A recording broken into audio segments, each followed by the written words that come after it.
You're listening to Inside the Locker Room with Wimp and Barry Sanderson on Tide 100.9 in Tuscaloosa. El Blanco, 30 years old, gets his 8th career Major League start, 3rd career win, going 9 innings, no runs, no hits, 7 strikeouts, and 2 walks. Inside the Locker Room with former Crimson Tide basketball coach Wimp Sanderson and his son, former SEC and ACC assistant basketball coach Barry Sanderson. It's time to take you inside the locker room on your home for Alabama sports. Tide 100.9 and streaming on the Tide 100.9 app.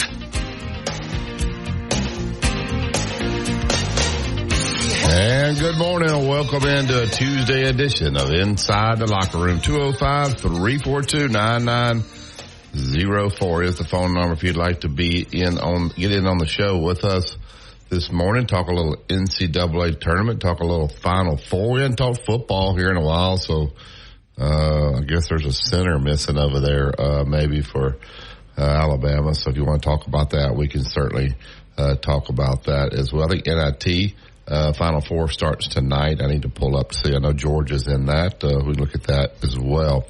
The X accounts at Locker Room 109, at Barry Sanderson, at Wimp Sanderson1. Email address for the show is Wimp and Barry at yahoo.com. Download the Tide 100.9 app to your smartphone, and you can take us with you anywhere you go. They got a little chat box on there that you want to send us a message. It'll come right to us, and we'll read those on the air. Before we get started, it has to last. It has to be tough. Withstand the elements year after year, and the elements will be tough tonight, it sounds like. When it comes to building outdoors, it doesn't come any tougher than Yellowwood brand pressure-treated pine from great Southern Wood. For a project that stands up against Mother Nature's best, be sure to head on down to your local Yellowwood dealer. Get only the best for your next backyard project, and always remember, if it doesn't have that yellow tag on it, you don't want it. I think Caitlin Clark just hit another 3. I don't think Kim Mulkey, for as great a coach as she is, they did not defend her very well, 41-12 last night. Good morning, Dad. How are you this morning? I'm hanging in there, Barry. For those of you who have called me or text me, Annette's still in the hospital at St. Vincent's, and trying to get her to be able to go somewhere where she can be have some treatment, some therapy. So I appreciate y'all's calls, and that'll be the last time I'll say anything about that. But I've had some questions about it, so I'll get that away to start with. Barry's right. Iowa played great, and Caitlin Clark hit some shots. I don't know. I don't think they've gotten to her or not. She was so far out, and what a little player she is. Most of you, if you don't know this, that of course Connecticut won, the ladies. And Friday, NC State, who has both teams in the Final Four, men and women, will play South Carolina, and Connecticut will play Iowa on Friday in the semis. So that's some news, maybe. SMU has hired the coach from Southern Cal. I wonder about that, but whatever. Andy Ensfield, who used to be in Scott's League. Steve Lutz, who is at Western Kentucky, is going to be the new coach at Oklahoma State. We're going through a lot of changes with people. A lot of people wanting to transfer now that they've gotten beat.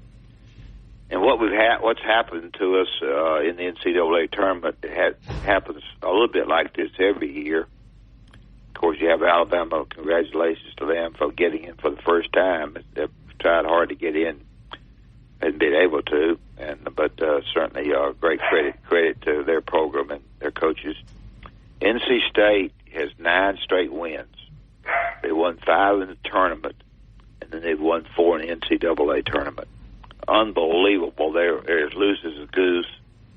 I think Duke thought they were going to win the game, even though they act a little bit cocky to me. But NC State, you got to give them a lot of credit where they're going further than I will see. But to win 9 straight is big. Houston lost their best player in the first half of the game.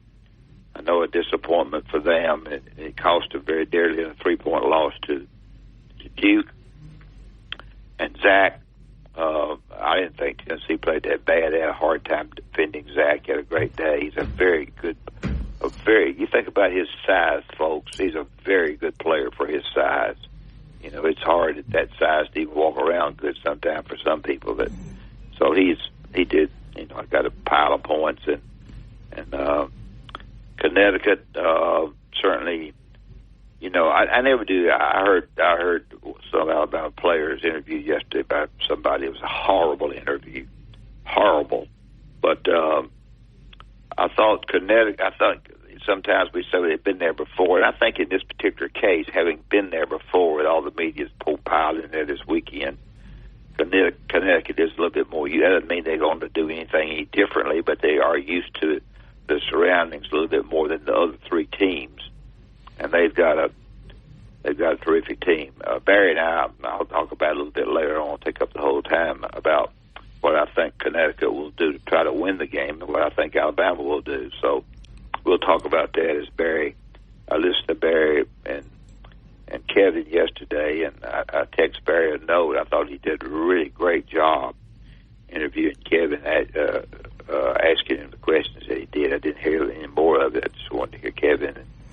And I thought Barry did terrific, and I thought the show was terrific. So anyway, we'll try to make the show as good as we can make it today, and see what happens. And we'll talk about Alabama and Connecticut as much as you want to, and I'll tell you what I think. I always do, and I've been fairly accurate on it. We'll see. That's it. Yeah, I talked to some people that are in the program last night. So Alabama's going to leave today. They're going to leave late this afternoon, headed to Phoenix. And so I think they'll practice here today. They're going to have a hard workout here today.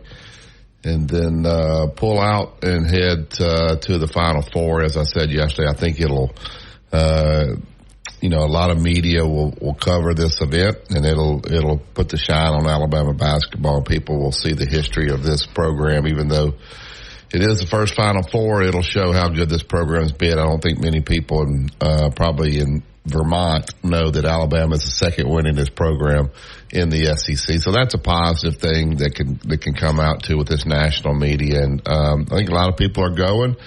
I know my mother-in-law and two boys are going, and I actually she had bought some tickets, but I did find some tickets. A guy helped me out with that. So looks like a lot of people will be going out there. So hopefully they'll see. I've been telling them, Dad, when you watch a game in a dome, in a football stadium, the seats are just not as good. It's just hard to see, regardless of where you sit. You're in there, but the sight lines are just not near as good. The shooting background's a lot different. And so Alabama will have, all four teams will have a 1 hour practice. It'll be open to the fans. So most of the time they don't do much in there, right? They just kind of go in there and shoot around a little bit and do some dunking. But that's a pretty big event at the Final Four. I think that's on Friday, right? Where the teams practice and people can come in and watch. Well, when I was going to the NCAA tournament as a coach, or a coach's convention, I was able to sit in boxes. But in order, and Barry's exactly right, when I sat in the box, I watched the game on television, sat in the box. Yeah. It was so far away from the court itself that I got to go in and visit with a lot of people that I knew. We used to have a great coaches convention during the Final Four.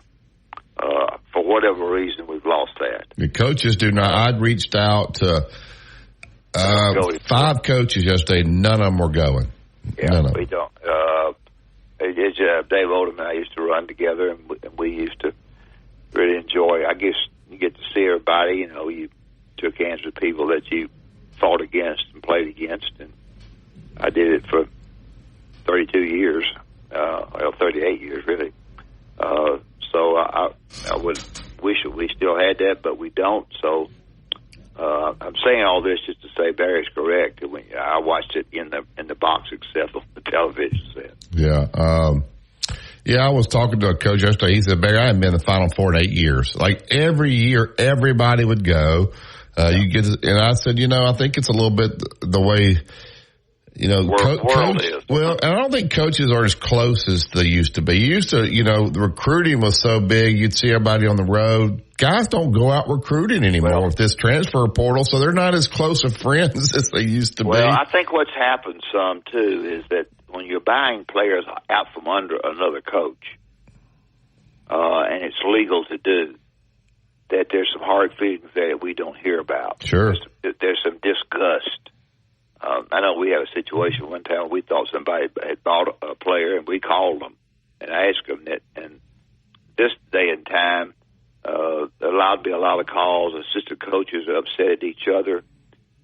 They're going back to their head coach after their visit and saying, "Look, coach, when you go in there, you better be ready." The first question they're going to ask you is, "So and so is often what this much, how much?" And so the coaches, Barry's right. The coaches are not close, because there's a bad feeling among a lot of them because they're just buying players from each other. And they don't see each other on the road. You know, you used to be out, and you'd be out the whole month of July, and all the guys would go from one spot to the next. So you'd be out literally like 25 straight days, and everybody's at all the same events. They don't do that anymore. So, all right, before we get to break, we got Tom Holden. I'll get to Tom when we get back from break. I'm not an LSU fan. I'm not a Kim Mulkey fan. I'm not an Angel Reese fan. I'm glad they're gone from the tournament. But I am going to defend them a little bit here on the national anthem thing. I don't think people understand, like, when you have there's a time sheet. So most of the time people come out with 30 minutes on the clock, and they go back in at like 10 or 12 minutes on the clock in order to have the last preparation, take their sweats off, whatever, and then get ready. And then they come out with about 3-4 minutes to go, warm up, and play the game. I think the national anthem, if I'm wrong, and somebody called me, it was around the 12-minute mark. So there was just a routine that they did, and the media took it like LSU walked off the court and did not stay for the national anthem, and they just got absolutely murdered in social media. I think that's just that was their routine. It wasn't to miss the national anthem. I don't remember us ever even being out there for the national anthem, because we would come out, warm up, 10, 11 minutes on the clock. We would always go in, give our matchups in the locker room, and come out. So I think they're getting a bad rap on this deal. Iowa chose to stay out there. LSU didn't. I don't know. You had any comment on that? I think it's... No, I don't.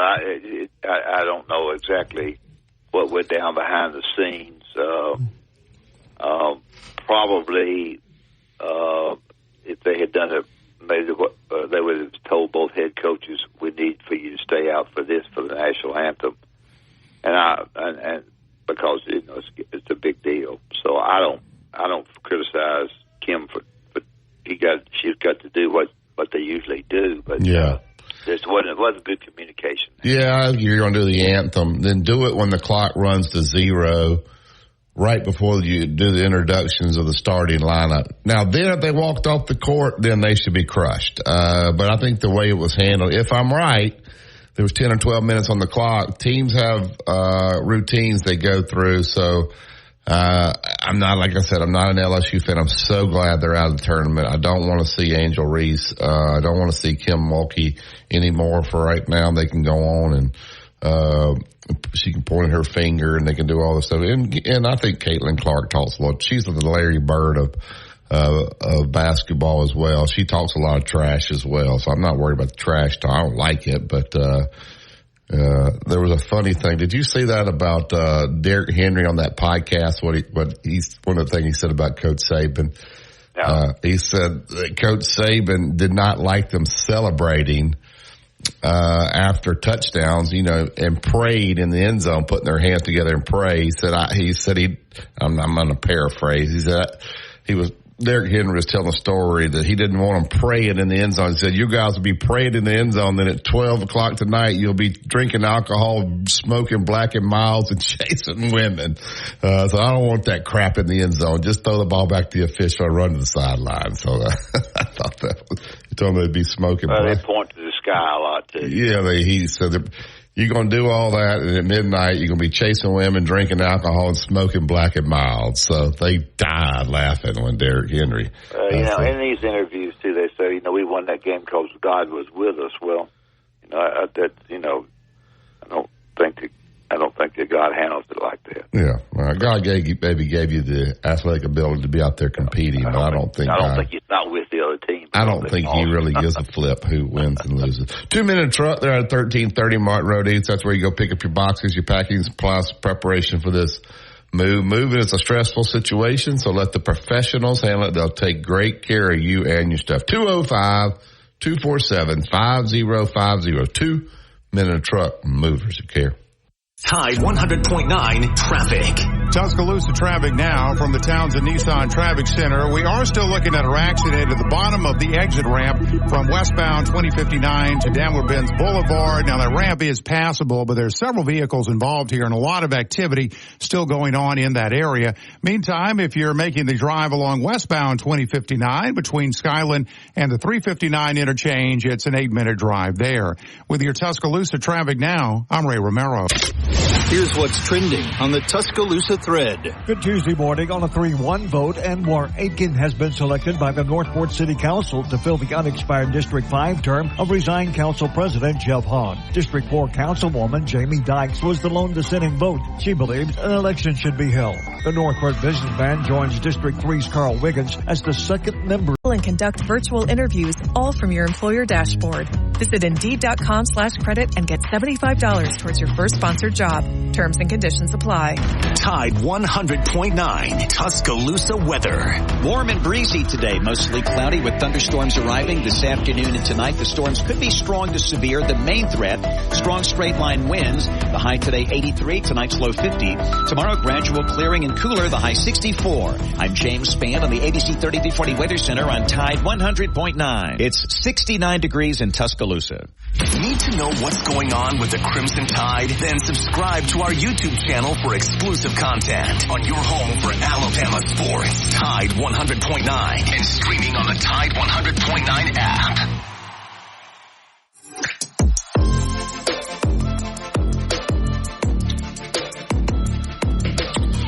Going to build a fence, the deck, the pergola. You want that 5-star backyard to watch the game on Saturday night. I promise you that's going to be a better seat than it will be in Glendale, Arizona. But use Yellowwood pressure-treated pine from Great Southern. All right, get to the Yellowwood hotline. Bring Tom in. Good morning, Tom. Good morning, Barry. Good morning, Coach. Coach, I'm glad you're back. And you and Miss Annette been in my wife and my prayers last night and this morning. And we praying for you to have rest and for her to get well. Well, I appreciate it. I'll tell you something funny. I told her, tried to make her laugh after it's not good, but I said, well, at least she broke her left arm in 3 places. And I said, at least it's not your right when you can hold the pan and cook.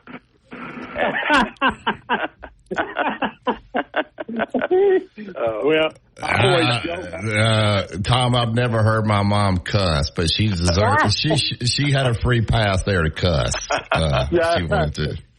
Well, she may be like my wife. I always tease her and say if I want to hide something from her, I put it in the skillet. Yeah, and, there you go. And I appreciate you mentioning her. It's just been a real struggle. We're trying to get her into a rehab facility now. We'll just see what happens. Well, I wanted to call you yesterday, and I didn't because I thought, well, he might be getting him a nap or something. But I wanted you to know y'all were on our mind, and thank you. We think the world of you, and we hope everything works out real good for you. She is the only person that I have never heard cuss. I have never heard her cuss in my life. That's amazing. That is amazing. I don't know that she has. Maybe she has, but I never heard it. I tell you what, I need whatever it is she's got. I need a bunch of it. Yeah. And I ain't proud of it, though. I'll tell you that. I wanted to call in, Coach. I know you said that later on you're going to give us a little bit of evaluation of UConn and Alabama on what you think each will do. But yeah, can I throw something out there and whatever you want to and y'all tell me what you think about this kind of thinking? Now, it's my thinking, and so I ain't got a lot of stock in. You know what I mean? Mm-hmm. I was watching when we played Creighton back earlier in the year. I've always been a fan of Coach McDermott. I really like him. I like the way he prepares, and I like his in-game coaching. And for what little bit, I can follow. And but he said some things that I thought was interesting. He said that he liked Alabama and he liked Coach Oates. And he said when we look at Alabama, we feel like we're looking at ourselves, meaning they play the same kind of game that we play. And then he went out and he beat UConn. Now, I'm saying that makes me optimistic that Creighton could do it. And I'm not saying that everything's got to, this, that, and the other. I'm just saying if Creighton could do it, Alabama could possibly do it too. Well, Alabama's got a ton of shooters. I mean, they don't have just one shooter. I think, for example, I think Rob Griffith never gets any credit, and he's what you would call a third scorer. But when you take Sears and Estrada and Griffin and Reisel and Walters, those guys, and I know that Stevenson and Pringle played a lot better, but those guys, all those guys can shoot the three. So we'll talk about that in a few minutes. But Alabama's has recruited a lot of shooters because that's the way they play, and those guys can really shoot it. What do y'all make of me saying that? Repeating what Coach McDermott said, though. I mean, can you put? Well, that show. I'm saying about all those shooters, they would have a chance. I think. I'll go ahead and say it. I think that Connecticut will work really hard to run everybody off the 3-point line. They'll pressure the three. They won't be late getting to the contest. They'll contest the shots and they'll try to run Alabama off the 3-point line. And that affects your shooting. So Alabama and Connecticut shoot about the same from the 3-point area. Alabama, of course, shoots more of them. But I think that's their plan is to really be up and contest. They can only play 4 guys around the perimeter, 1 post man. But Alabama, if they got somebody that's not getting the shots off, they got somebody to substitute. I don't know whether Bear wants to comment on that or not, but they got some shooters. Yeah, I think they'll run them off the line. Connecticut will. The only problem, the difference is with UConn is they got a 7-2 guy back there at the rim. So when Marcus Sears and those guys come downhill, this 7-2 kid they got, Donovan Clinnigan, he may be the second best post player in the country behind Zach Edey. This kid is really, really good. So he is good. Yeah, really good. They got the inside play there with the dribble drives by Market now. He can affect that a great deal. That roll around the rim sometimes rolls off, and sometimes it rolls in. But sometimes you can't get it off either. So I think they'll make more dribblers out of Alabama's offense rather than and I don't know how much they'll help. But I think they'll make Alabama into a dribble team if they can. Yeah. Against Creighton, though, what got them beat, what got UConn beat? They couldn't get to everybody that they had shoot. Yeah. Yeah. Creighton recruits only shooters. They took the kid from Mountain Brook for one reason. He can make shots, Ty Davis. So they love shooters. Yeah. And then they have the one big kid inside. Creighton has a big kid inside that can score. So, Alabama can spread you out. And if they need, Stevenson and Pringle were terrific against Clemson. And Sears was a willing passer. If you remember, he got to the rim. He didn't score at the rim. He threw to the corner for Stevenson to make threes, which has not happened much this year, him making them. So they're going to have to hit, 15 to 18 threes, I think, to have a chance in this game. Thank y'all. I enjoy the show. Coach, Thank you, Tom. Work out for you. Thank you, Tom. Thank you, sir. All right, Appreciate back up to the Yellowwood Hotline. Get Philip in. Good morning, Philip. Hey, y'all. And Coach, I'll tell you why I've been thinking about him praying for him. I hope she has a speedy recovery. Thank you. Coach, I got an assignment for you. It's kind of a good one. if you can go back 51 years and tell us your recollections of Glenn Garrett hitting that big shot against Manhattan in the NIT in 1973. Ball is coming. We're either tied or one down. We called a timeout. We got to come the length of the floor. You got to correct me on the score. We were one down or tied, and Paul Ellis is with us. I can't recall everybody else, but Glenn Garrett's on the right-hand side, right in front of our bench. Mm-hmm. And the basketball goes to him, and he would not be considered, a great shooter, but he's a good athlete. And he when you go there, let me say this before I say what happened. When you go up there to the NIT, they would like for Manhattan to stay in the game for purposes of a crowd. They would like for the people like Alabama's and the Georgia Techs and people to get beat because the crowd was, the crowds are greater if the New York people stay in it. And you always felt like the officials would lean a little bit. I did. I was assistant coach. Lean a little bit towards those kind of, you better be really good. You're gonna get your fanny beat by somebody in New York. And when Glenn let that thing fly, it flew and hit the bottom of the net. And the game was over. And and so we got into the semifinals. I believe that year. I believe North Carolina beat us in the semifinals. You know more about it than I do. I can't remember. It's been so long. I have gone back in my mind and tried to remember, Coach. I want to say it might have been Minnesota. Yeah, Minnesota was in there because I talked him into putting. I think one of the games about my years of I talked him into putting Wendell Hudson on that great guard out there that played baseball. Great baseball player. You know more about it than I do. It's a baseball player that played guard. Dave Winfield. Yeah. And I talked to him, and he said, I said, put Wendell on his fanny because he's going to be tall, and we put Wendell on him, and we cut him down a lot. And Hey, one thing I remember about that man, I think I remember correctly, Coach, you correct me, wasn't the Manhattan game, wasn't it on Manhattan's home court? It was not at the Garden. No, it was at the Garden. It was at the Garden? I think it was. Y'all had to play St. John's at St. John's one time, right, in the NIT tournament? I got my guys hurt, and we got in that particular game, and we kind of switched it around, but it is kind of interesting. And we go to they put us where they trying to get us out. They're trying to get us beat.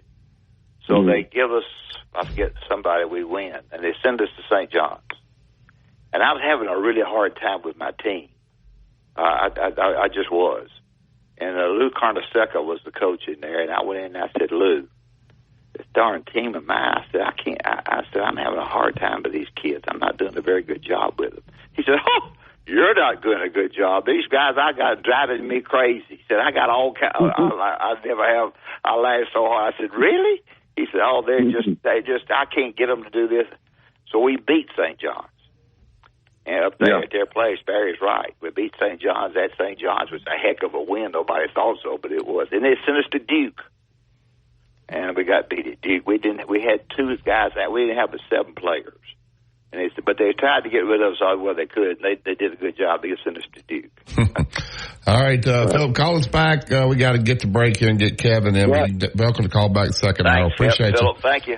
Thank you. Thanks, sir. All right, let's tell them about Bob Prince and Prince Glover and Hayes. We'll get to Kevin. 345-1234. Quick interview, quick deal there. If you had to be interviewed by them and you've got a problem with an injury, whether it be an injury that should not have happened or whether somebody's coming after you, Prince Glover and Hayes can do the job for you. They will look after you. They'll talk with you, and they will represent you in the right way. Prince Glover and Hayes, 345-1234. PrinceLaw.net is the website. If they don't win, you don't pay not one dime to sit down with these guys. All right, we'll get to Kevin Skarbinski next. Money back guarantee. Text support to 511-511. Morning Kick. These statements have not been evaluated by the FDA. This product is not intended to diagnose, treat, cure, or prevent any disease. Tax fees may apply. Inside the Locker Room with Wimp and Barry on your home for Alabama sports. Tide 100.9 and streaming on the Tide 100.9 app.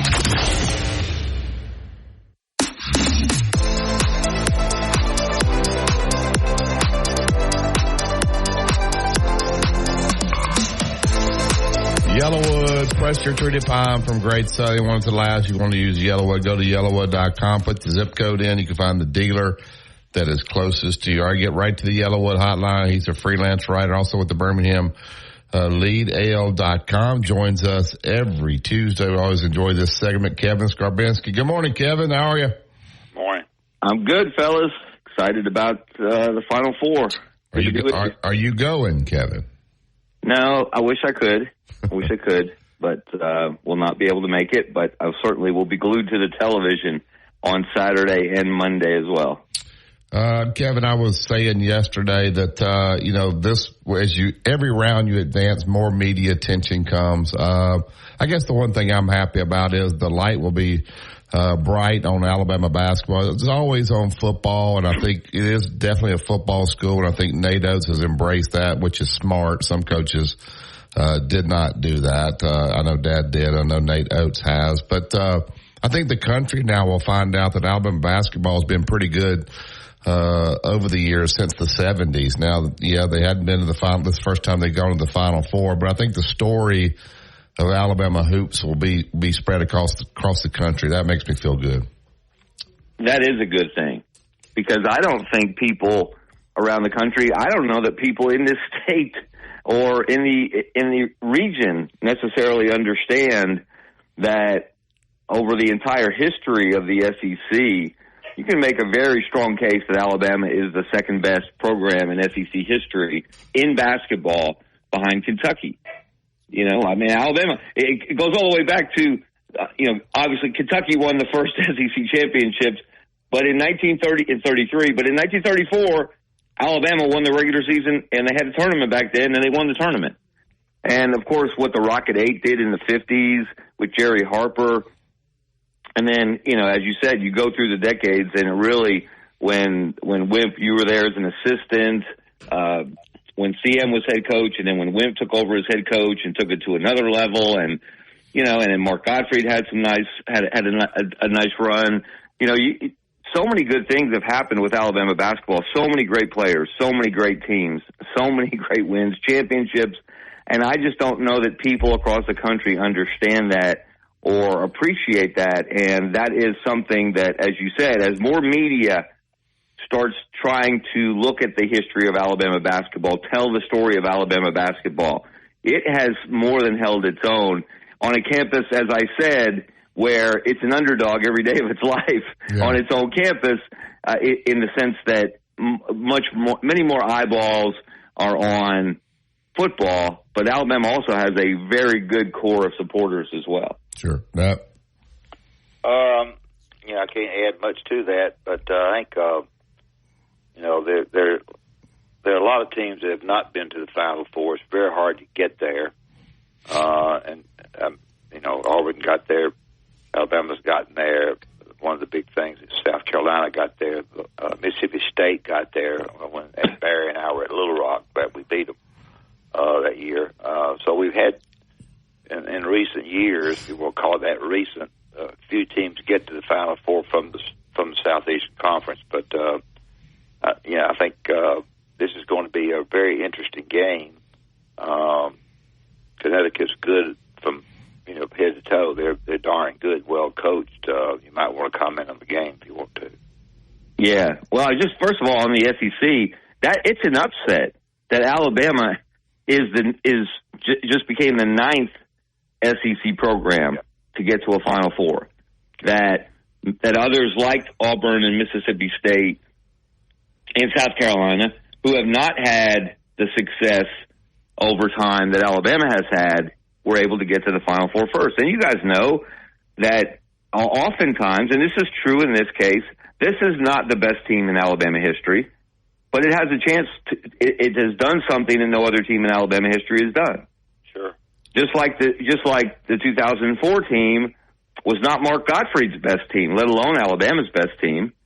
You know, they were 8-8 in the SEC that year. They had 17 wins going into the NCAA tournament.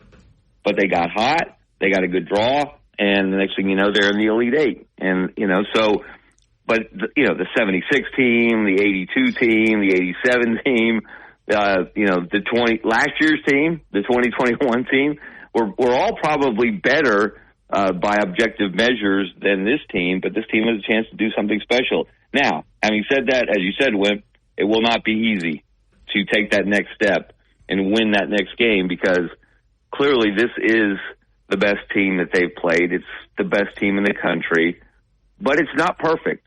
They do have a great, you know, I always think of your 87 team as a team that had, whose 5 starters, and you had valuable guys off the bench too, but the 5 starters were just almost the prototypical guys at those positions. You know, Terry Connor at the point, you know, Mark at the shooting guard, so Jim Funk. Yeah, he got the ball. Terry Connor, people don't. I've tried to have him on the radio show 3 times. I can't get him to come on. He's so modest, even now. He was at the Tip-Off Club here in Birmingham a year ago. We honored his son. I think it was a year ago, maybe 2. Maybe I've lost track of time. When his son was the high school player of the week, and it was nice to see Terry. But he was still very humble. Yeah.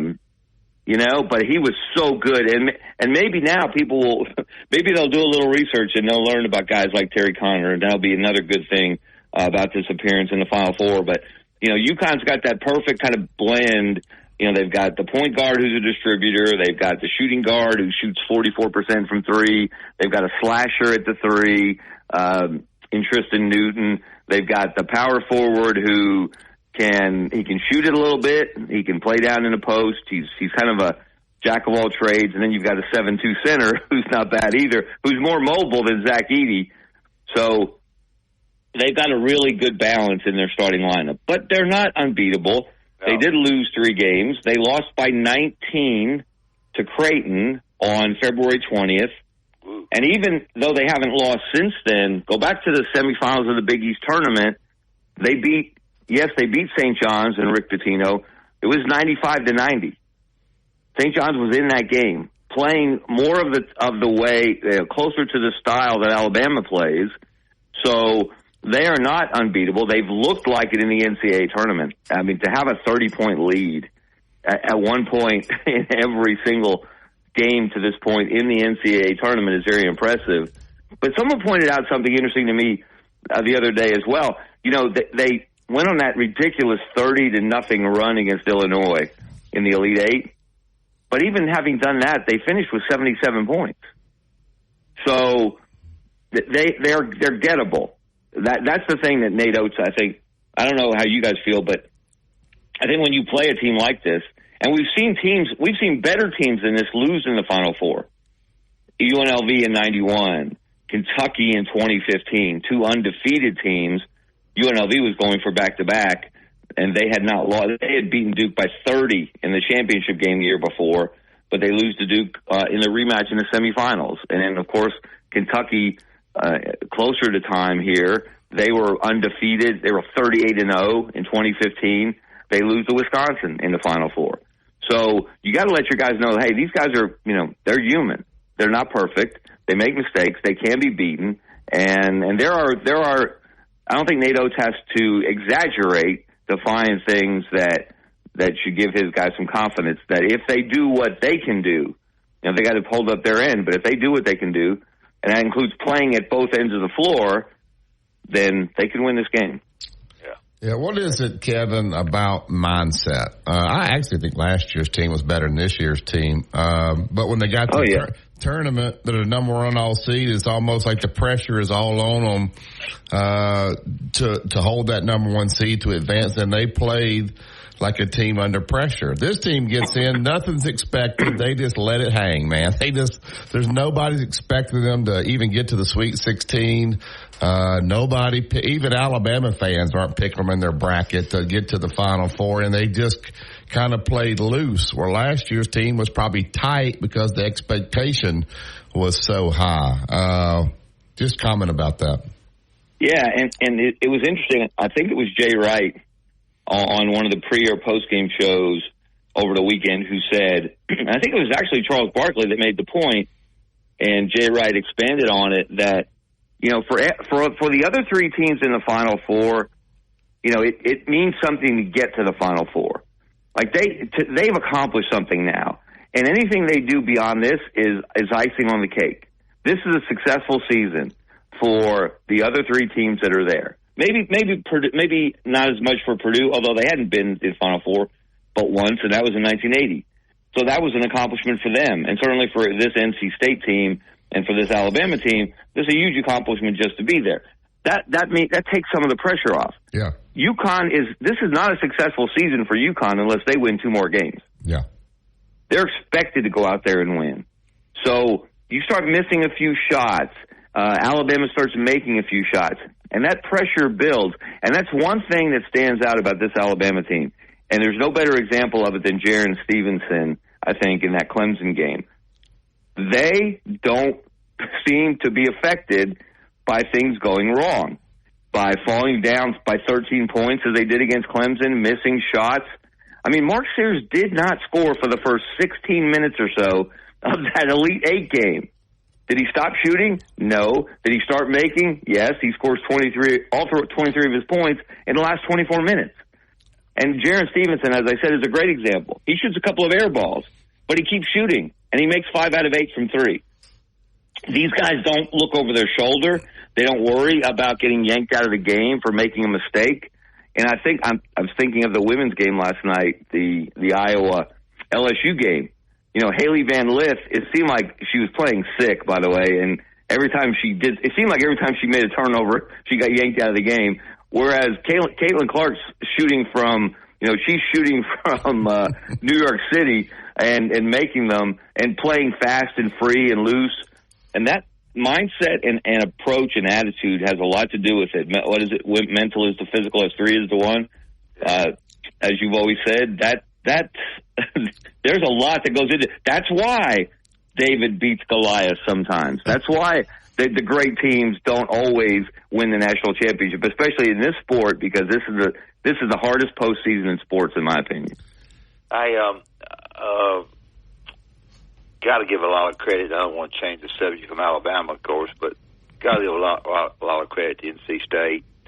In '83, they were in the one. I think we played them. I think in Denver that year, or somebody beat us 2 points. I don't know what happened in Denver. But you played them 2 years later. Actually, you played them in '85, Wimp, in the Sweet 16 in Denver. Yeah, and they got you 2 years later. Yeah, 9 straight wins, 5 in the tournament, and 4 in the NCAA tournament. 9 straight wins. You gotta. As bad as Houston feels about a kid getting hurt and being a great defensive team on the sidelines now, terrible for them. But for North Carolina State to win 9 straight games and against everybody, to me, it's just unbelievable that they even got to the cotton picking tournament. Well, they had to hit a shot at the buzzer even to get the advance in the ACC tournament. I didn't realize. Think about that. Yeah. Against Virginia. They had to hit. They hit a ridiculous. First of all, Virginia's up 3 at the free throw line with a couple of seconds left. If Virginia makes the free throw, that was in the ACC tournament semifinals. Virginia makes that free throw, and they're State's done. They don't make the NCAA tournament. I didn't realize that. Kevin Keats is fired. Yes. Yeah, they get the rebound. And again, you can always go back and nitpick and say, why did you do this? This is a great nitpick here now. This is a great nitpick because Virginia put no one on the free throw line. So when Virginia missed the free throw, State grabs it. There's no one there to contest the grab the rebound, or even to foul because you're up 3. So that's not going to hurt you necessarily. So it's an easy rebound when they miss. They make a ridiculous. No, I think they dribbled it up the court. Maybe made one pass, but they hit a contested 3, banked it in from the hash mark, about 28 feet away. Yeah. That took it to overtime. That didn't even win the game. That just took it to overtime. Yeah. And then they of course they won an OT, and then they went to the finals and they won there, and they haven't lost since. And there's certainly shades of 1983. They'll probably go get it Saturday, but whoever hit that shot, Kevin Keats ought to give that guy $100,000 after the season because he got a 2. Oh, that's Connell. I think that's their shooting guard. That is their best 3-point shooter. Yeah. 2-year extension, and all these bonuses that are going to kick in. I think one of the keys in that Alabama game. Clemson would hit a 3, and you think the momentum's going to – and Alabama would throw it in, throw it down the court. Within 3 seconds, they would hit a 3. And then all of a sudden, the momentum that Clemson got was completely gone. Like, Alabama answered them, like, I think 3 times. When they hit a 3, they just threw it in, threw it down the court, and hit another 3.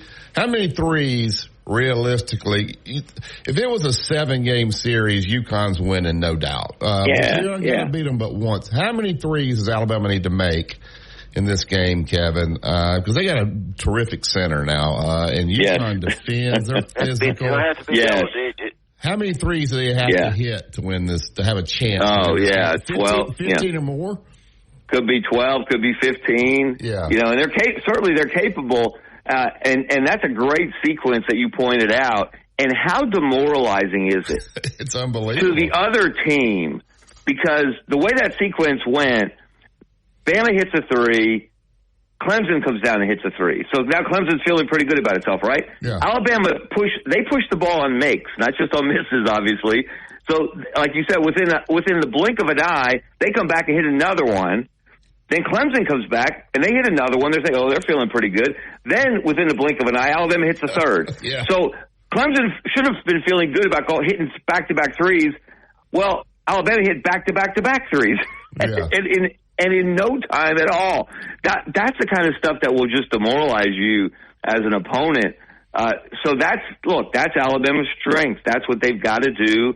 And listen, if Latrell Wright's able to play, that's their best shooter. That's their best 3-point shooter in terms of percentage. Yeah, and he didn't play the last 2 games. He's played. Yeah, he didn't play the Sweet 16 game. He didn't play the Elite 8 game, and they still shot the lights out, especially against Clemson. So that's one more weapon that they have. And again, I made this analogy the other day. North Carolina historically plays fast. They like to push the ball. They fast break.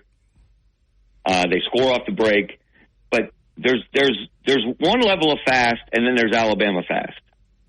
And when they're pushing the ball, like I said, on makes as well as misses, and they're scoring within, sometimes within 3 or 4 seconds after you've just made a basket, they're playing at a speed that you're not familiar with. And Carolina was gassed at the end of that game, that Sweet 16 game. That's why Baycott missed the dunk. That was crucial. R.J. Davis looked gassed in the last couple of minutes, and he's one of the best players in the country. So if Alabama can get the game to that pace that, that 95-90 pace that UConn beat St. John's at in the Big East tournament semifinals, that's how Alabama can win the game. And they're certainly capable, and you don't know where it's coming from. Who expected Jaren Stevenson to go 5 for 8 from 3? I mean, come on. Not me. Not Nate Oates, probably. No. I think Coach Hurley will be worried. I think he's been pretty confident. But this is the kind of team, when they shoot that many threes, and when you hear Kenny Smith talk about how many 2s you have to hit to combat the amount of threes, it's pretty interesting to hear when he Kenny Smith is really smart, by the way. Yes, very good analyst. Yeah, he is very good. I think Coach Hurley will be nervous about, and then, of course, the Hurley family and Coach Oates are very close. But when a team shoots that many threes, it's got to worry a little bit. Well, I don't think he's been worried about these other teams that they. Well, what do you do with Donovan Klingon, your 7'2" center, if Jaren Stevenson's at the 5 for Alabama? Yeah. who can hit threes, obviously, and he pulls him away from the basket. Do they play kind of a one? Does Klingon play a one-man zone while everybody else is playing man? And you just hope Jaren Stevenson doesn't get hot. Obviously there's guys that you're going to slough off of that you're not as concerned about making threes as you are Mark Sears and Latrell Wrightsell and Rylan Griffin. But there's so many guys in the Alabama. Usually Alabama has 4 guys on the floor that can make a three. Yeah. Grant Nelson can make them. And oh my goodness, what he did against North Carolina. I mean, that's the stuff of all time. That's an all-time great game at a time when they had to have it. So many different guys have stepped up for Alabama. And then you've had the consistent excellence of Mark Sears, who, guys, I've compared him to Derek Fisher. When Derek wasn't that good a shooter, though, was he? Or was? You tell me. You coached him. Pretty good. Yeah, he worked. Yeah, he got pretty good in the NBA, didn't he? With you, and then as he went along, I see some comparisons there of him as a leader. An undersized left-hander who just had something special about him. Yeah. Right. Think about it. If you're playing with Shaq, he's going to command the double team. So you just got to be able to make step-in threes. They kick it out. If you can make step-in threes, it's like playing with that kid from NC State and playing with Zach Edey. They make the game so easy for you because if you don't double team those guys, they score. When you double, all you got to do is be able to make step-in threes, and those guys can do it. So, and hey, wasn't it cool? And another guy that did that with the Lakers and others, it was Robert Horry, obviously. Yeah. And wasn't it cool to see him there in Crypto.com arena, which they call it now, where he and Derek Fisher won so many championships with the Lakers, but to see Robert, I remember him and I remember Wim talked about recruiting him out of Andalusia, and what a player he was, and to see him there in the arena watching Alabama play, just enjoying seeing his school, his program, win the Elite Eight game, get to the Final Four, which, again, you think, Robert Horry, James Robinson, Latrell Sprewell, that's a team that could have, with the right draw, with the right breaks, that's the team that could have won a national championship. But it was cool, again, that's bring this full circle back to your original question, Barry, what it means to see Alabama basketball in the spotlight, which they have not had on the national level. Certainly nothing like Alabama football has, but that's going to be fun all week to see that. Yeah. And I look at the recruiting, Barry, of trying to get him, Robert, and we couldn't talk to him, so he was at the playground. So I went down there and drove around the playground and waved at him. Waved at him. Hey, Robert. Yeah, just let him know show him some love, right? Show him some love. Yeah. All right, Kevin, we could go all day. We'll be talking about it next week. But just tell everybody where they can find you. I know you have some great columns coming out this week. Yes, you can, of course, read my Monday columns in the Birmingham Lead, and that's BirminghamLead.com. You can subscribe to that publication. You can read my Thursday newsletters, a snippet of which will appear on al.com/sports. And if you subscribe to the newsletter, you also get everything I write for the Lead. And then I've done a couple of things I hadn't written anything new on my own website in some time. My website is kevinskarbinski.com. But I did something before Alabama played Clemson in the Elite Eight there. Check that out. I also wrote a song about Samford to the tune of The Wreck of the Edmund Fitzgerald after they lost to Kansas. So check that out, and we'll have a lot more basketball over the next week for sure. Yeah, we're not going to ask you to sing, Kevin. We're trying to keep the listeners. Yeah, my wife made me swear not to sing or to play. I wrote a song to the tune of the Edmund Fitzgerald about Samford's game against Kansas, and I actually recorded it. But she threatened me with bodily harm if I ever let anyone hear that outside the family. There you go. Thank you, Kevin. Thanks, guys. See you. All right, we'll take this break here. We'll get back, open up the phone lines, 205-342-9904. No more guests. So if you want to call and talk about the history of Alabama basketball, talk about this Final Four, what does Alabama have to do? You're not going to beat UConn in a 7-game series. Guess what? You only got to beat them once. what do they need to do to win this game. By Tidwell Chiropractic, the only third-generation chiropractor with over 26 years experience in Tuscaloosa. Call Tidwell Chiropractic at 752-2503. WTBC Tuscaloosa and W265CG Tuscaloosa, a Town Square media station. Tide 100.9 and streaming on the Tide 100.9 app. It's the Tide 100.9 30K Workday Payday. Woo! Win cash every weekday 8 to 5. Here's this hour's cash code. 755. Again, that's 755. The code is 755.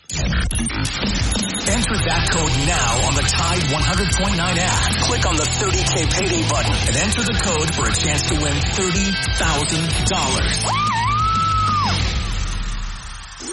From the Fox Sports Studios in Los Angeles, here's Eddie Garcia. In the NBA, the Celtics beat the Hornets 118-104. Boston's now a league best 59-16 and on the verge of wrapping up home court advantage throughout the entire postseason. Suns down the Pelicans in New Orleans 124-111. Phoenix's Devin Booker had 52 points to win his third straight game of 50 or more points against New Orleans. NCAA Women's College Basketball Tournament, top seed Iowa beat the 3 seed LSU 94-87 in a rematch of last year's title game. Hawkeyes get their revenge behind superstar Caitlin Clark, who had 41 points, hit 9 3-pointers, and dished out 12 assists. Third seed UConn beat the 1 seed USC 80-73. Huskies are making their 23rd Final Four appearance, most in women's basketball history. In baseball, the Astros get a no-hitter, beating the Blue Jays 10-0. Starter, I'm pulling them off. 24/7 U.S.-based customer service. It pays to Discover. Limitations apply. Learn more at discover.com/credit card. Inside the locker room with former Crimson Tide basketball coach Wimp Sanderson and his son, former SEC and ACC assistant basketball coach Barry Sanderson. It's time to take you inside the locker room on your home for Alabama sports. Tide 100.9 and streaming on the Tide 100.9 app.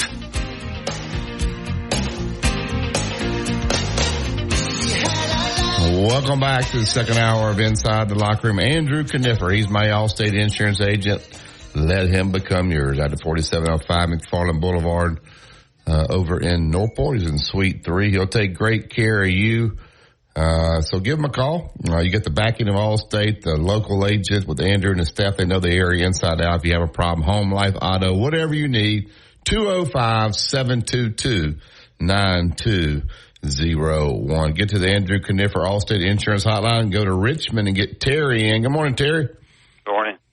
Hey, Coach. It's a real honor to speak with you. You too, Barry. You were talking about the history of Alabama basketball, and I just wanted to weigh in, with my experience, if I could. Sure. Yeah, okay. Coach, I grew up in Birmingham. I've been away for many years, but my first game at Memorial Coliseum was in 1968.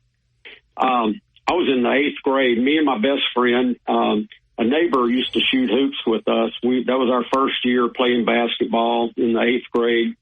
And so he said, hey, would you guys want to go down to Alabama's new facility?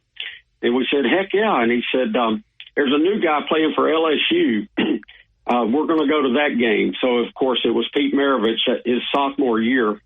Sure. And so then, my brother was a senior in high school that year, 68. And he used to play against Allen House. Yeah. At Inslee. Sure. And so we saw that, battle it out. And so I grew up on all that. And then, of course, in 1969, the greatest thing ever for high school sports happened. You remember when they allowed black schools and white schools to compete against each other. Yeah. And my brother was at Alabama at that time. In 69, he started at Alabama. And so he started going to, these high school games. Parker, Carver, those guys. And so me and my best friend, we couldn't wait to get our driver's license. And we started going probably in 70 or 71. And he says that one night we went to Fair Park. Yeah. Okay, sure. you remember they used to have some big games at Fair Park. And I believe it was, in fact, I know it was Parker because we always went to Parker games. And I think it was West End they were playing, and that was before T.R. Dunn. But we were just talking about this not too long ago. He's a coach in Alabama and a baseball coach, and I think you guys might know him. He's at Wallace State. Yeah. Randy Putman. Yeah, Randy Putman. I know Randy. Yeah. You know Randy. I thought you did, Barry. He's mentioned you before. Well, Randy and I grew up across the street from each other. Known each other since we were 3. Really? So anyway, we were talking about being at that game. He said he thought you were there, Wimp, that night. Parker and West End. But anyway, we just loved that and went to those games. And then then when we were playing high school ball, we played against Shades Valley. You remember in 71, Shades Valley and Parker played in a classic in the state championship game. We were there in Tuscaloosa for that. And anyway, but when Wendell Hudson went to Alabama and we started in Charles Cleveland and knew one day we would get there. I'm surprised it's taken, we just had bad luck, I think, along the way. We've had the talent. You know that, Coach. You know what I think would have really put us over the hump, and it didn't work out. But my all-time hero in high school basketball was Alan Murphy. Yeah. You remember Alan at Parker? Yeah, I thought he was going to get out of it. I lost him to Louisville. Yeah, and he had a great career up there. I don't know what happened there. Back then you didn't get all the information like you do on recruiting now. I do, but I won't do it. You know it. That's fine. That's fine. I'd love to talk to you off air one night. I told Tony from Tuscaloosa on Twitter, I said, man, wouldn't you love to get with Coach at Southern Ale House or something and hear all the stories? Yeah, a lot of them. Hear the stories about he and Sonny recruiting. You think there's some good stories there about why they lost or got a guy? Let those guys tell. Oh, man. Wouldn't that be great? Yeah. Hey, I got to meet Sonny when he was up here in Richmond. I've been up here for years. And so when he was coaching here, I met him a couple of times and, at some events. And super nice guy. And we talked about all the Birmingham days and all that kind of stuff. And, it was fantastic. And I'll tell you who really made me love college basketball back then, and I'm talking about 69, 70, right in there. A gentleman came to our school and did a clinic, and it was Joe Dean. Yeah. And, of course, we were hearing him on, doing color announcing, but he was so entertaining, and we have, He's passed away. His son is in Birmingham, Yeah. Oh, man, he was so great. And he put on a great clinic, and we all went around school for days, imitating him. And we just, that just really cemented our love for SEC basketball and especially Alabama, and it's been so much fun to keep up with Alabama basketball all these years, and really appreciate it, Coach. Thanks a lot for your call. Thank you, Terry. Thank you for your call. All right. Thanks, guys. All right, there's Terry in Richmond. So it's nice to have, we got listeners, Oklahoma, Texas, Louisiana. I don't know where Digger is. Digger hadn't called us in a little bit. But Terry from Richmond. All right, Dad, we'll get to break here. Let's tell them about our great new sponsor, Bryant Bank, before we get to break. Well, Bryant Bank has 4 locations in Tuscaloosa, and when you go in there, you're going to find people with traditional banking experience to help you. They're great people. They're bankers, know what they're doing. They're been headquartered there since 2005. They do a lot for the schools to make sure that Bryant Bank is a local bank, and I think the zip codes, your zip codes and theirs are the same. However, Bryant Bank is throughout the state of Alabama. They're in Birmingham, right below where I live. They're in Columbiana, some in Gulf Shores. They're great places. So if you have an opportunity to trade with Bryant Bank by just going in there, I think that you'll find that they will do a great job with you.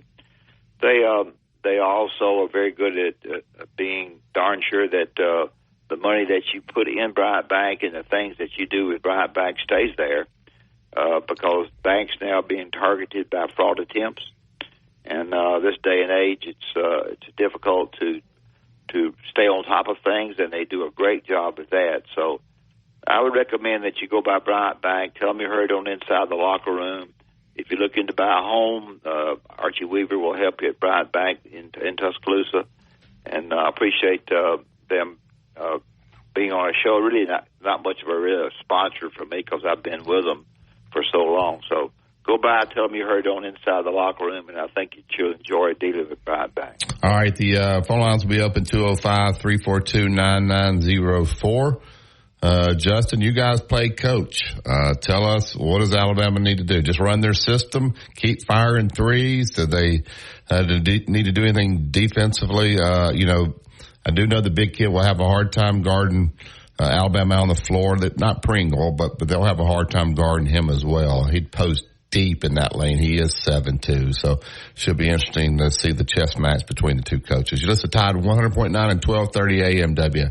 TBC is the home of Alabama sports. Tide 100.9 traffic. Tuscaloosa traffic now from the Townsend Nissan Traffic Center. Traveling along 2059 from Skyland Boulevard to the 359 interchange. Expect about an 8-minute drive there along McFarland from Airport across the river down to Jack Warner Parkway. 13 minutes with just some minor backup to contend with. And along southbound 69 from Mid-Larry Road to 15. By Tidwell Chiropractic, the only third-generation chiropractor with over 26 years experience in Tuscaloosa. Call Tidwell Chiropractic at 752-2503. Road tripping, business travel, or bringing your car in for repairs. All great reasons to rent a Toyota at Tuscaloosa Toyota. You can rent the latest Toyota models for a day, a week, or a weekend. Every Toyota rental-car comes with 24 hours roadside assistance and is backed by an entire team of people you know and trust. Rent a Toyota and let's go places. Reserving yours is a breeze at TuscaloosaToyota.com. Tide 100.9 Tuscaloosa weather.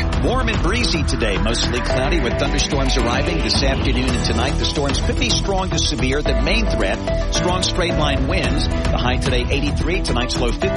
Tomorrow gradual clearing and cooler, the high 64. I'm James Spann on the ABC 3340 Weather Center on Tide 100.9. It's 69 degrees in Tuscaloosa.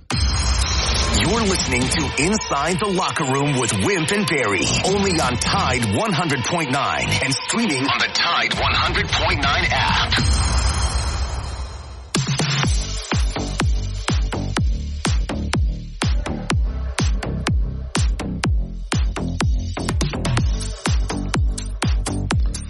Welcome back to Inside the Locker Room. I want to thank Royal Cleaner's been a great sponsor on Inside the Locker Room. They'll come right to you, pick up all the cleaning, get it cleaned up, deliver it right back to you. If you want to drop off, you can drop off at University Boulevard, Bridge Avenue, Northport, or 4851 Rice Mine Road. We talk about these beautiful golf shirts that people are wearing now. These shirts, Justin, cost well over $100. So let the professionals handle it. They'll take great care of you and all your clothes there. 205-391-0034. I get to the Yellowwood hotline, get Michael in. Good morning, Michael. Morning. Hey, Barry. Hey, Coach. How you doing? Hey, all right. How are you guys? We're good. All right, thank you.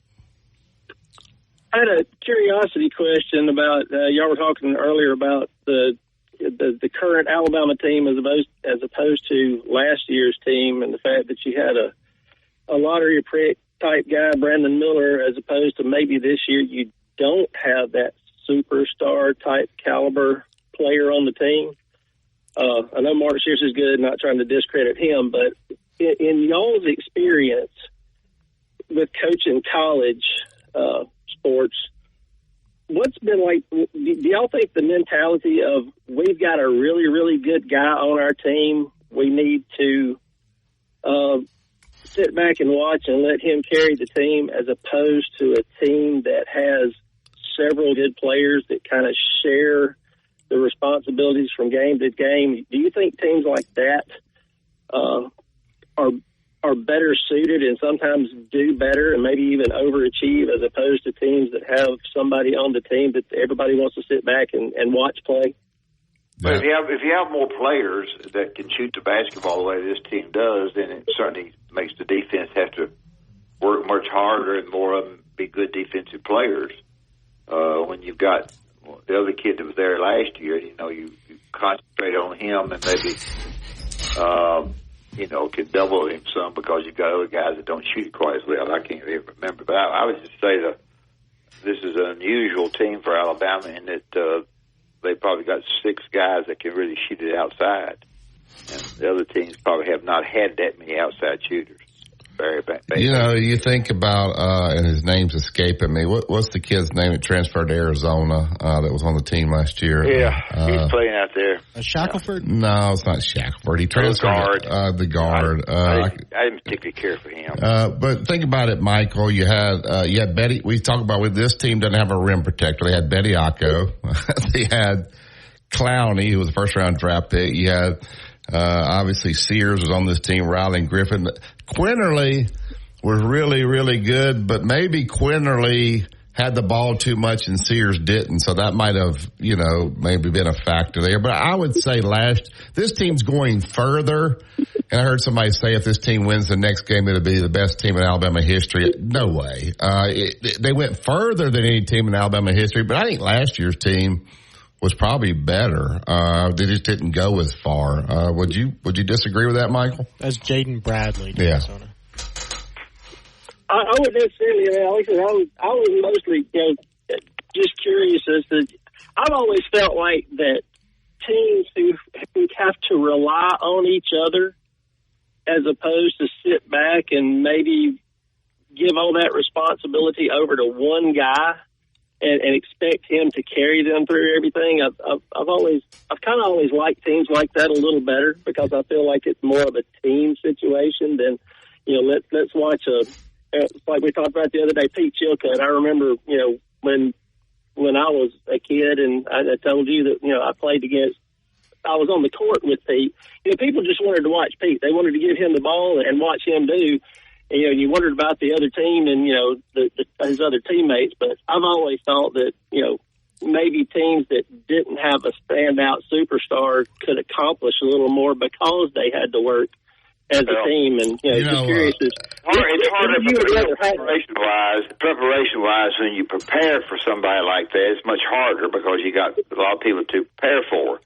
If you got one guy to prepare for, you do what I said do. You decide how to keep him from getting the ball and so forth. But certainly more players you got, the better off you are, and the defense has a more difficult time. One of the things I thought, I want to get y'all's opinion on it, is I thought when Tennessee played Purdue, they did that. Every shot was connect. Everything was run through him. They had other guys that could score, and he scored a lot of points, but he took every single shot. They ran every single play for him and didn't utilize the other guys at all. I thought that was a mistake. He's a great player, but you got to spread the wealth around a little bit and make them have to guard other guys. So I hear what you're saying, Michael. Yeah, that's what I was wondering. Which just out of case, since y'all have coached at the levels you have, which would y'all prefer if you had a team? Would you rather have, that one guy, or would you rather have a team that spread it around? Just from a coaching obviously, standpoint? you'd rather have a team that's balanced, that you can't key on one guy. You can devise a plan to stop one guy or slow him down. You want a team that if they double this guy, he can move the ball and other guys can score. So for me, it would be I'd want a more well-rounded team than having just one superstar. Yeah, I agree. That's what I said. I think it causes the defense a lot more problems the better players you got. Yeah. Make it easier. Yeah. Anything else, Michael? That sounds like me. That's what I was curious about. Thank you, buddy. Thank you. All right, appreciate it. All right, there's Michael. Michael got to be good friends with Michael. He does a great job of photography. Goes out to all the Northridge sporting events and does a great job taking pictures. So I want to personally thank him for all he did there. Yeah, I know you don't ever like to say that best ever, but I think, and I'm not saying Mark Sears, I think he is putting his name into one of the elites in Alabama history with the way he's played this season. Obviously, he's his second year here. He's a transfer. He has an opportunity to come back another year because of the COVID. But would you put him now with what he's done in this NCAA tournament, pretty much carrying this team? Obviously, he had some other role guys step up and help him. But this guy's been phenomenal in this tournament. So he's going to be talked with the Alabama greats, don't you think? Yeah, I think probably so. I think the big thing about him, when things are going a little bit low for them, he makes big shots. Yeah. I think he makes a big drive to the basket. He's a terrific player, and he's gotten better the more he's played in the SEC, the better he's gotten. But I think he score any time, and I think when Alabama goes a little bit, but they kind of dead a little bit, he picks them up. He's been a great player, no doubt about it. Yeah. All right, we'll take the break here. We get back. We'll open the phone lines 205-342-9904. Go to ZipRecruiter.com/free to try ZipRecruiter for free. That's ZipRecruiter.com/free. This report is sponsored by Unbound.org. Follow Tide 100.9 on Facebook today to watch our live shows, read the great articles, and interact with Bama fans today.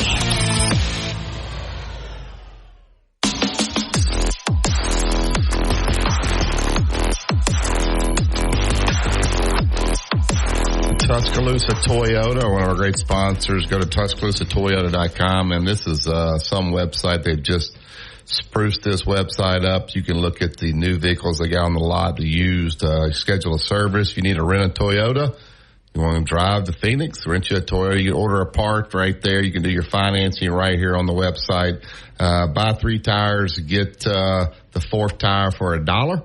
That ends on 4/30/24. So always great deals out at Tuscaloosa Toyota. We'll talk to Justin tomorrow. Swing by 3325 Skyland Boulevard and tell them that Wimp and Barry sent you. On an app message here, Paulie from Huntsville, would Alabama consider playing zone to slow down Klingon, the 7-2 guy, and force them to shoot more from the outside, or is their ball movement too good?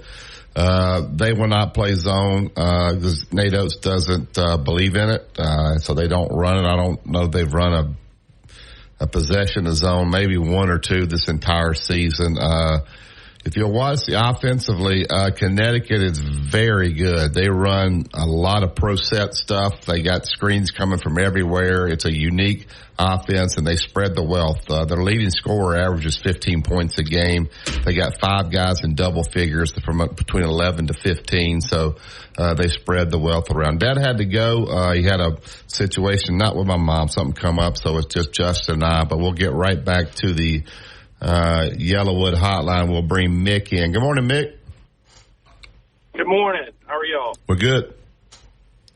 Well, I wanted to, I'm sad Coach left. I wanted to thank him. I'm a alum from 87, and I'm sure y'all recall the football, the post-Bryant years, the Perkins years. It was tough being a student in Alabama, and the bright spot we got was Coach Sanderson, and he gave us so much, and we expected so little, and not only winning the tournaments like he did, but the SEC tournaments, but given the team character, you know, the plaid palace, the plaid jackets, and it was so much fun as a student going to games and winning, and I remember, I think it was 87, and we were playing, I think it was the second game of the year, and we had this impossible comeback.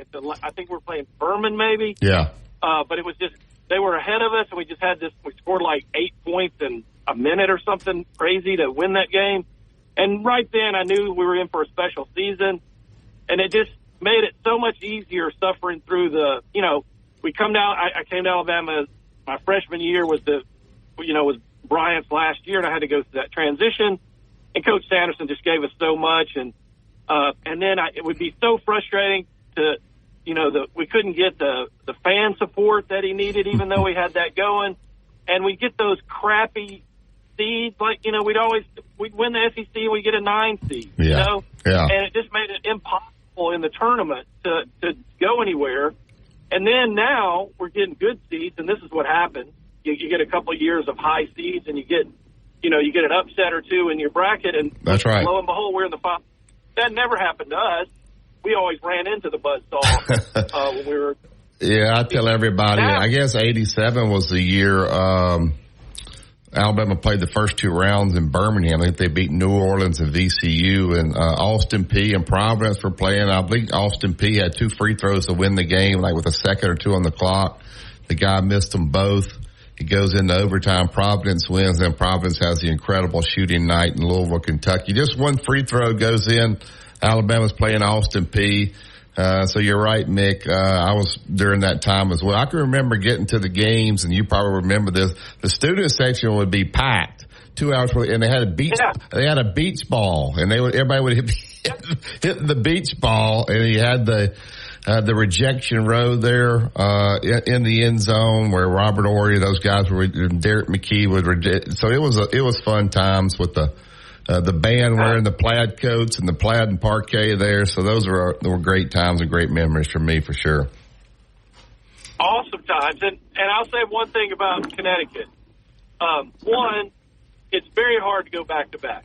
It's very, very difficult to go back-to-back. They scare me. They look unbeatable, but they haven't even had a close game yet. No. And we'll see what happens to those free throws and those shots when they're, when they need to go in. You beat everybody by 20 points, you're cruising. We're going to test them.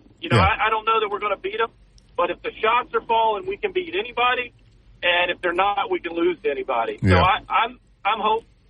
One thing that really is terrible is this is the wife planning vacations. I'm going to be in London, so I'm going to be watching the game 2 a.m, but I will be there. Something tells me you'll be up watching it. So, well, safe travels. Mick, call back. I know he'd love to hear from you. I'm sorry you had a situation you had to go take care of, but I'll pass the kind words along to him. Thank you for calling. Well, I appreciate it. Roll Tide, y'all. Thank you. All right, back to the Yellowwood hotline. Get back to Philip. Good morning, Philip. Hey, I've got a theory on the NC State Purdue game. Yep.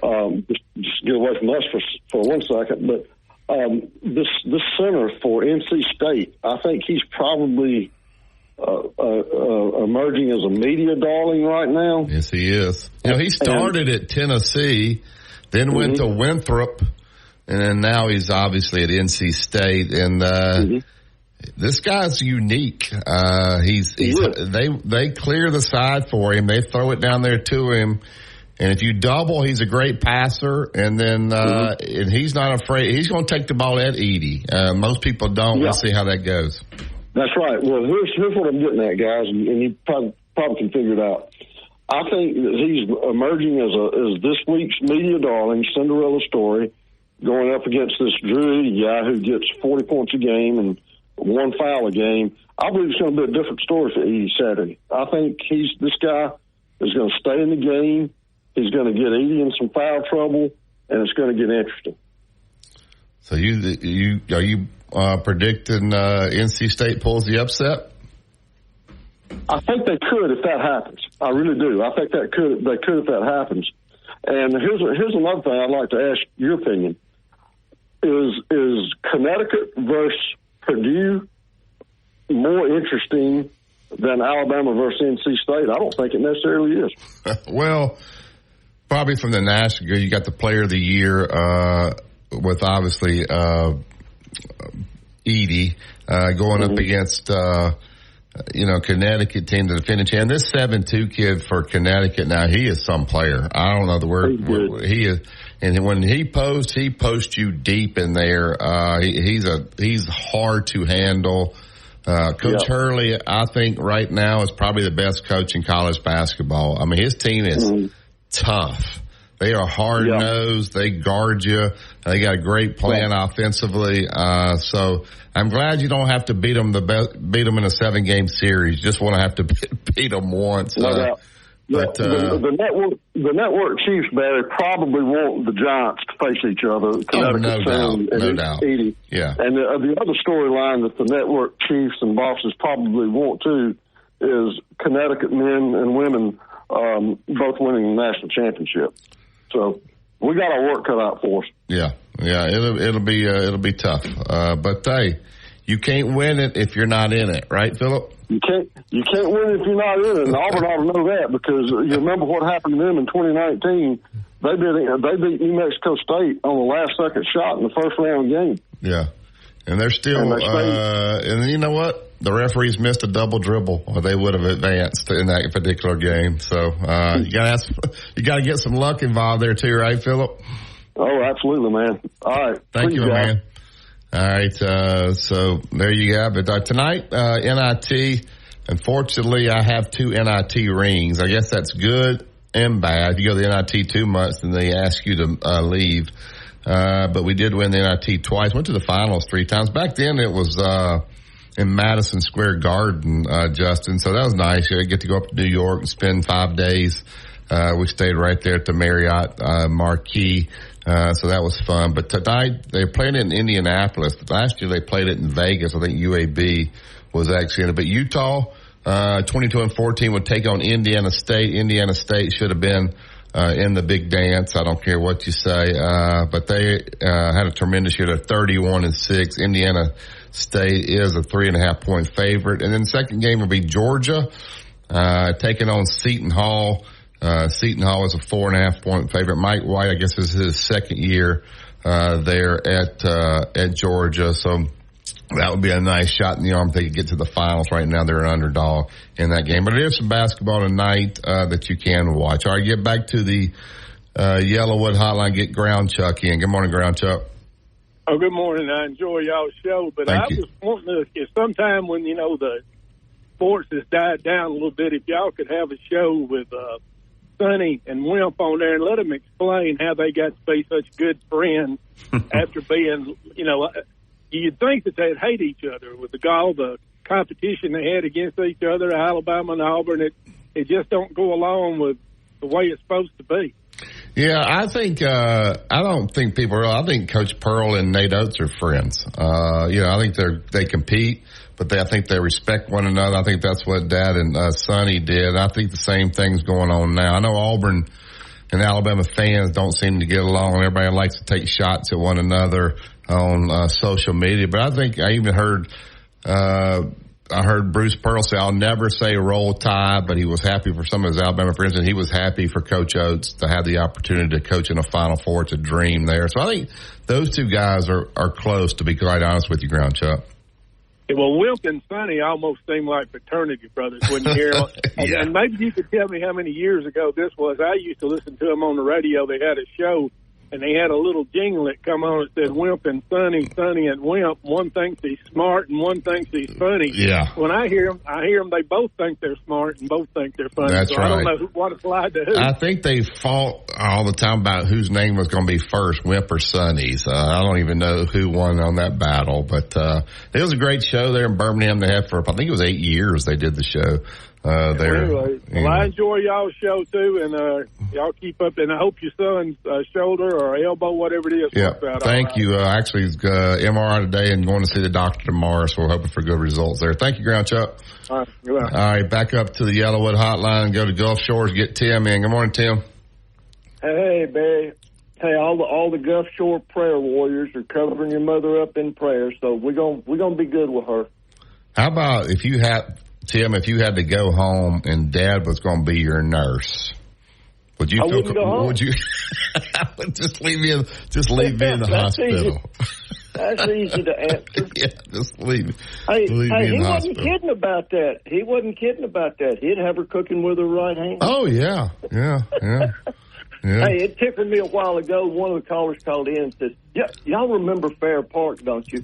Hell, your daddy lived at Fair Park. Yeah, he did. I think he spent the night there sometimes. I mean, that's where all the players were. It's a shame now. I was talking to a guy. I don't think guys go out recruiting like they used to. These guys used to have to get out there, and there were really no rules back then. So you were out all the time. And even in July, we were out 25, 26 straight days in recruiting. Now these guys have to go like 2 weekends in July. It's just totally different now, Tim. Oh, yeah. It was brutal. That was one reason I started my career as a graduate assistant at South Alabama, and it only took 1 year to see that being an assistant at a college ain't a life. I mean, you have no life. You're either at practice, you leave practice to go scout another team or go see a player play, get home at 1 or 2 in the morning and get up and start all over again the next day. I said, shoot, I'm going to high school. Yeah, it was tough. Like we would be, they always had those AAU tournaments, and the one big one was in Las Vegas. So you're out there, and then the next one started in Orlando. So you had to take the red-eye flight, the time change to get him back from the West Coast to the East Coast and getting down to Orlando. I mean, you were absolutely exhausted when you were down in Orlando at the wild world of sports watching all these kids play. So. Yeah, whatever you were getting paid as a college assistant at a D1 school, it wasn't enough. Now these guys are making a fortune, and they don't have to work near as hard, to be honest with you. You posed the question yesterday, I believe it was, should Coach Saban go to the Final Four? Yeah. Well, Phillip called in and mentioned the Manhattan game, and to me, that was like the genesis of Alabama basketball really kind of hitting the big time again. And if you remember, Coach Bryant was at that game, and he actually sat on the bench with the Alabama team, and there was one point during that game that it was so hot contested that they were afraid Coach Bryant was going to get a technical. He got to hollering it to officials and stuff. And you think an official will be afraid to give him a technical? I'd be afraid to give him a technical, wouldn't you? Well, he didn't give him one, but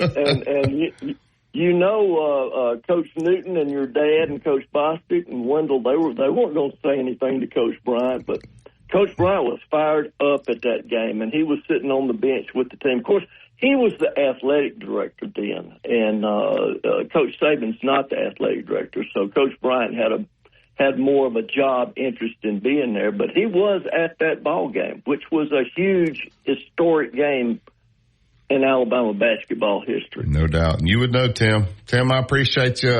Say a prayer for my mom. She got to get through this thing. We got to keep her spirits up. So well, and we'll even keep your dad in there because he likes to hide it as best he can, but he's got a good heart. Oh, he does, no doubt. He's gruff on the outside, but a softy on the end. You know it, and I know it. So thank you, Tim. Man. All right, we'll take this last break. We open up the phone lines 205-342-9904. Appreciate all the calls this morning. It's been fun talking to some different people and talking to our regular callers as well. You listen to Tide 100.9. It's the home of Alabama sports. Tide 100.9 traffic. Tuscaloosa traffic now from the Townsend Nissan Traffic Center. We're moving along nicely throughout the T-Town region as we wind things down for this Tuesday morning drive. That includes the trip on 2059 from Foster's out to Cottondale. If you're traveling along Lurling Wallace down from Northport, crossing the Hugh Thomas Bridge, and the rest of the way down to the high quality ingredients. We want to say, that sounds great. We've been doing that since 1974. Under the biggest cactus in town, Taco Casa. Tide 100.9 Tuscaloosa weather. Warm and breezy today, mostly cloudy with thunderstorms arriving this afternoon and tonight. The storms could be strong to severe. The main threat, strong straight line winds. The high today 83, tonight's low 50. Tomorrow gradual clearing and cooler, the high 64. I'm James Spann on the ABC 3340 Weather Center on Tide 100.9. It's 70 degrees in Tuscaloosa.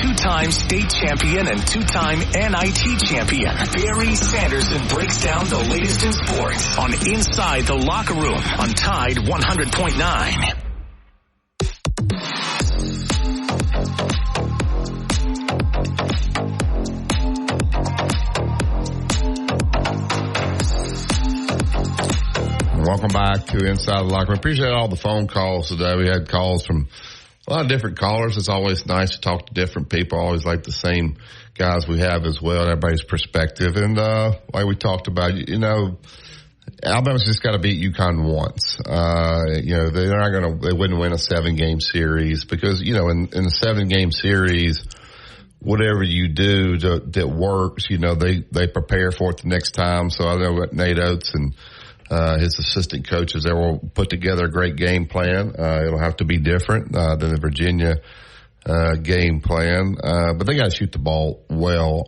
because this Connecticut team can score at 5 spots. They score in the lane. They can shoot the ball. They're really good defensively as well. Coach Hurley, I think, if John Calipari left Kentucky, that ought to be their first call, in my opinion. Maybe Tuscaloosa or to Connecticut. Connecticut's got a big-time winning tradition there, but I think it is hard to repeat, Justin. You talk about the pressure of repeating. Now, they haven't had a close game, so they, here in a while.